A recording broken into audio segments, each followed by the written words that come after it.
You're listening to the LOZ Podcast Network. Hello, everyone. Welcome back to the LOZ Podcast Network, the Shootout Week Recap.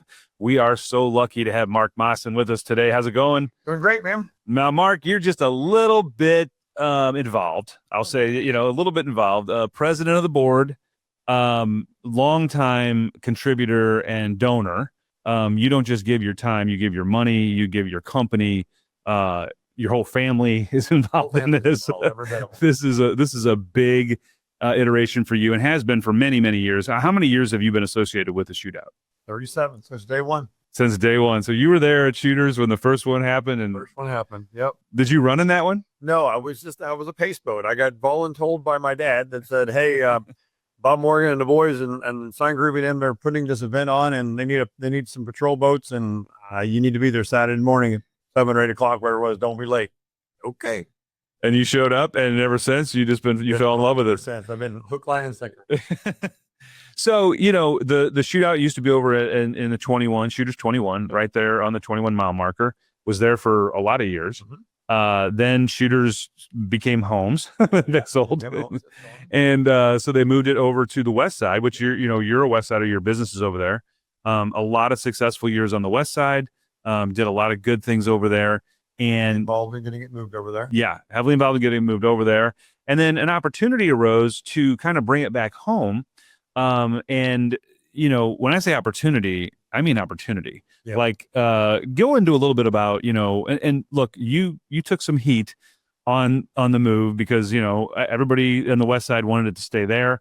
But I think the foresight and the vision that you've had for this and what you've been able to do with Leah and move this thing and get it to a position where it can really grow. Talk about how that happened and what was the impetus to move it over there. Well, originally Ron was just going to be selling his business, and then he decided not to, which is fine. But in doing that, you have that question mark of what if. So you've got to start at least looking at what do we do? What happens if that were to happen? And so we found the Bears. We were chatting with those guys, and hey, you can have the place carte blanche free. It's completely. They just gave it to you. Like they said, this is your place. Use it. Do what you want. We love it. We want the promotion. Don't pay us a dime. Don't pay us a dime. We don't want anything. You make all the money you can make for charities and keep it all and do your thing. And we're going to bring in extra bartenders and extra food and extra stuff. And we're going to knock this out of the park. And they did a fantastic job. Anybody who was there, just hanging out over there at Dog Days. I mean, there was, you brought another pool in. I mean, they had a huge pool already. You brought an extra pool in to sit above. There was some really cool things going on over there. And I mean, the atmosphere and the vibe was unbelievable. It was amazing. It was really cool to sit there and to watch. There was a bazillion people in the VIP booth and to sit at the edge and watch and listen to the comments and see how things went was heart fulfilling. It was good. Like, okay, maybe we did, when you make a big move like this, do I do the right thing? Did I not do the right thing? As the board, did we not? And the board as a whole pulled together. And I think it turned out to be a fantastic event. It was, and I'll tell you, we just are getting numbers in from the LOZ app, which, we're the official app of the Shootout. And you guys, we were able to do some really cool things this year with actually putting the speeds in the app in real time. And then the drivers could see where they were in the queue. We actually showed them where they were, how many boats back, so they could get ready. Good internet. Yeah. And thank you. Good internet. We love that. But we're getting some metrics back in the LOZ app that are just, I mean, it's a home run. Crazy. I'm talking, if you look at last year, which was a great year, yep. Well, we look at last year as a great year. This year, we're seeing 80% increases in clicks into the app. We're seeing 80% increases in usage. We're seeing, all of the numbers that we're looking at. Users, we picked up almost 5,000 new users. Wow. Yeah. And it just shows the power of the Shootout. I mean, this thing is a behemoth. This is not just a big deal here at Lake of the Ozarks. No. I mean, I'm seeing users that were in our app, not just in the United States, but in other countries. That's amazing. Pretty cool. Pretty cool to think of where this thing has evolved from. And I tell people this all the time. If you were going to try to plan just one thing a year, let's say you picked the street party, and that was your one event you were going to plan, it would take hundreds of people and a year's worth of time to just do the street party. Takes a lot. That was one of 7 events we did. Yep. I mean, go down the line. The Bob Morgan, Hall of Fame dinner. Unbelievable. Then you go to the street party. I don't even know. Do you hear how many people? I mean, I'm hearing 15,000, 20. I mean, it was off the charts. It was the first time we were ever backed up all the way to the top. People were typically you get a kind of a bunch in the middle, and then the bottom's a little light and the top's a little light. I talked to the guys at the bottom, and they were stacked shoulder to shoulder. We were stacked shoulder to shoulder at the very, very top. I mean, it was full of people. It was just amazing to see the turnout. I mean, I heard people parking at Menards. I mean, that's a mile and a half away. Yes.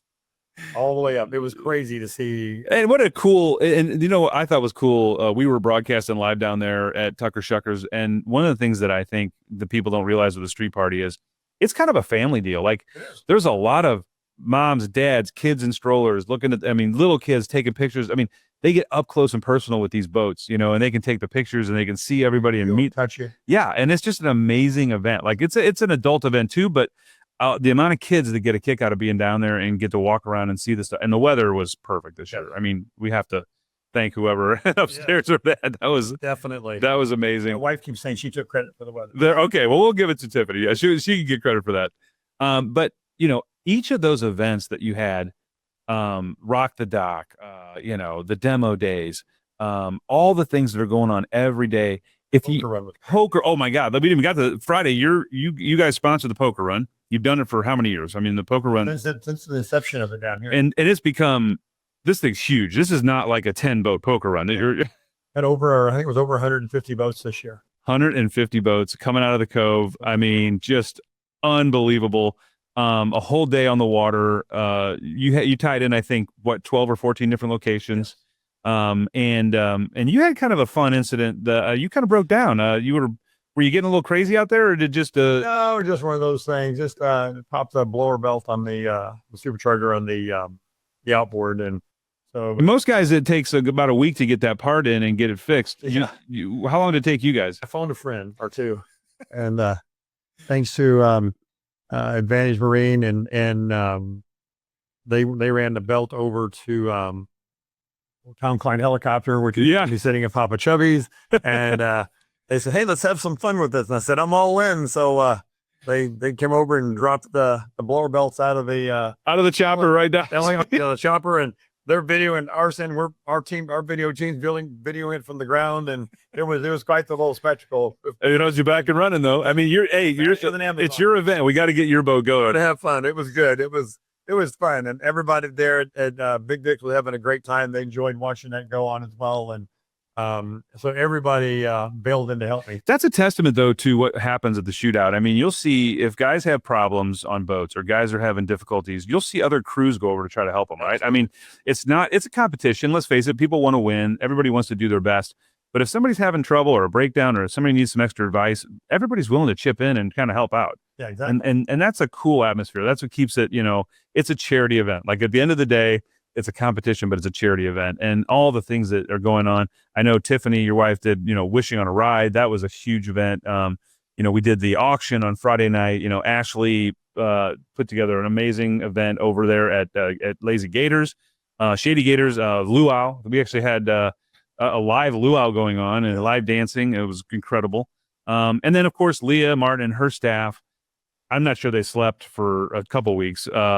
They just, they had a lot going on, but I mean, the amount of time and effort that they put in, and the volunteers. I mean, that's what we have to mention. Almost 800 volunteers, and you guys saw them. They all had a yellow shirt on. Anybody with a yellow shirt out there is giving their time to the charity. Yes. And the coolest part about that is they give their time to the charity, and then they get to tell you where they want their hours donated to. I mean, that doesn't happen a lot. You don't get that personal choice of, I want to give my amount to this one charity because they're special to me or they mean something to me. That was an inception we came up with when we moved it to the west side before. And what's cool, like I said, what's cool about it, doesn't matter what walk of life you are and what your monetary status is, whether here, there, it doesn't matter. If you're like, man, I'd like to be able to give back and help. It doesn't cost you anything. A little time. You got a little time off. You can come donate 3, 4, 5, 6, 10 hours, whatever it may be, to whatever charity that you decide of those 47 you want to help with. And it's just cool that the whole community, no matter young or old, where you're at, you can participate and help. Yeah, and I'm not sure that that's ever been duplicated. I mean, the way that this is set up for the amount of different charities, look, you guys have donated fire trucks. I mean, you've donated firehouse. I mean, you've helped build some really important things, all the way down to maybe a charity just needs a little bit of help, a couple $1,000s to get them through an event. Yeah. It's big, it's small, but everybody has a reason to be contributing. They all have a reason to be involved with it. And I like the fact that you give to 47 different organizations. The dive team at Mid-County, the whole reason Lake of the Ozarks has a dive team is because of the shootout. Yeah. It was totally funded by what the shootout had given him over the years. That's amazing. It started out with, I think the firehouses were the ones who were the first, and they're still getting a ton of stuff. A lot of those are volunteer fire departments. Yeah, Kaufman Bend, I know they do a lot. There's a lot of, and that's what's kind of cool too. Even though we moved it from the west side over to what I'll call the center of the lake, we had a ton of participation from west side organizations. Absolutely. I mean, they really stepped up and helped us out. And then, every once in a while you saw a Cadillac driving around. We got some big names. We had some big names that got involved. Cadillac came in and unbeknownst to everybody, saying we didn't pay Cadillac to be here. Right. They were a sponsor. They paid us. They paid us and gave us those 40 cars to drive around in and shuttle people around in and butts and seats. What they were after. But it was amazing because there's a lot of people that fly in for this event. There's a lot of people that come into town that help put this on. Big boats that everybody watches, and they bring a team in, and they don't always have the transportation we need, and so we were able to provide that to them. And lots of trips to the airport. Lots of trips to airports, Springfield, all the way to maybe St. Louis. I'm not sure where they all went, but this thing is so big. It's gotten so huge. It is a full-time, all year long gig. And I didn't know that until I got on the board and realized that this is a lot of stuff. It's a monster event that continues to grow. And now that we have some national notoriety, we're getting some big name people. We've talked about, we had Monster, we've got Cadillac, we've got Lippert. The Lippert people came in and they were amazing. Yeah, and I don't think they quite got how big this was. I was talking to them in their tent over at Dog Days, and they were like, "We did not realize how big this thing is." You just can't until you experience what it is. It's hard to explain. You can say, "Oh yeah, I got a lot of people and all these things, and this is great, and that's that." But until you actually get to experience what happens at Shootout, what Shootout is, it's very difficult to explain. And, we talked to Leah earlier in the program, and she was telling us that it's the first year that she hasn't gotten her phone blown up by people saying, my dock got rocked because the no wake, when it let out, used to be you had to go through 10 miles of no wake. Exactly. And then you know what happens at the end of that. If you sat going slow for 10, you're going to gun it. Paddle out of the gates. Yep. And, but this year, she did get a message through Instagram from one of the people that live along the way saying, thank you. My dock's perfect. Yes. I never got one wave from the shoot. And it's because we moved it over. That no wake that's there, that's not a new one, no wake. That's there every weekend. Exactly. So everybody understands how to use it. They've done studies on that. When you disperse into the biggest part of the lake there, you can put 300 boats out at once and it's not going to rock anybody. Not a big deal.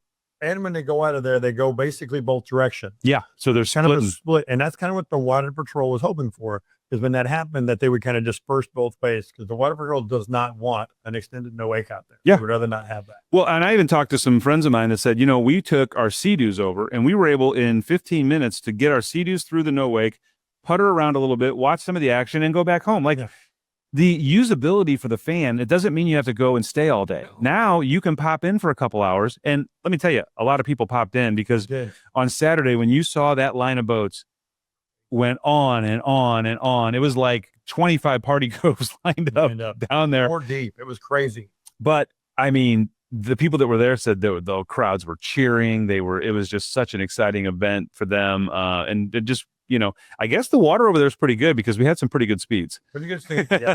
Talking to the race teams, they liked it. Again, we did the best we could at the west side location and trying to keep the waves down, but you still had boats idling down the edges of the courses. and then they were coming in from the ends, and we just still had some rogue waves, and we just didn't get that here. No, and I mean, I monitor the radios because we do the speeds, and you used to have about a course closing about every 10 minutes to get somebody across the course. Yep. We had 3 course closings, I think, all day Saturday. 2 of them were for debris. Yeah. I mean, there was nobody crossing that course, so they could run and run and run, and that's what you want. You want these boats. You want to get as many runs as you can. We had over, I think it was 255 runs. Wow. In 2 days. Good. I didn't get the final number. Yeah, it just amazing. And the production, those guys in production did an amazing job. If you watched it on TV or through the app or any of the streaming choices that the Shootout put out there, it was just a top-notch program. Best it's ever been. It just keeps getting better. Yeah. You got to be proud. I'm super proud. You got to be tired. I'm tired. But it's been so rewarding. The Shootout's rewarding regardless.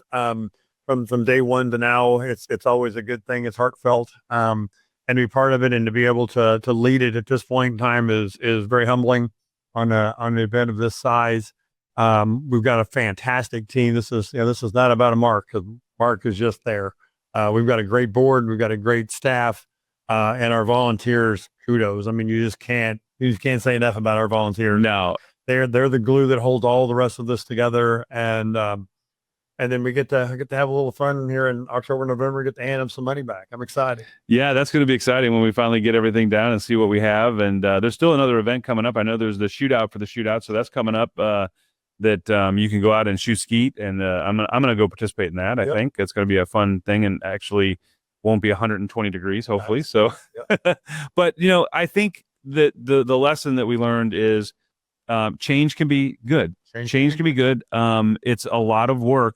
But that location is just going to get better and better and better as all those developments get built out, as the parking garage gets done, 1, maybe 2 new hotels over there. There's not a better, I mean, that is the place for it. I mean, it's really as center as you can get in town. Parking, not a problem. Even when we didn't have it this time, shuttling people in was no big deal. No. They got there in a few minutes. Yep. And I think, for years to come, you've set it up so that it's going to be a winner, and this thing is just going to increase and get bigger and bigger, and hopefully touch more lives, get more money out there in the community, and then allow more people to volunteer. And by the way, I think people think that you have to be selected to volunteer. That's not the case. No.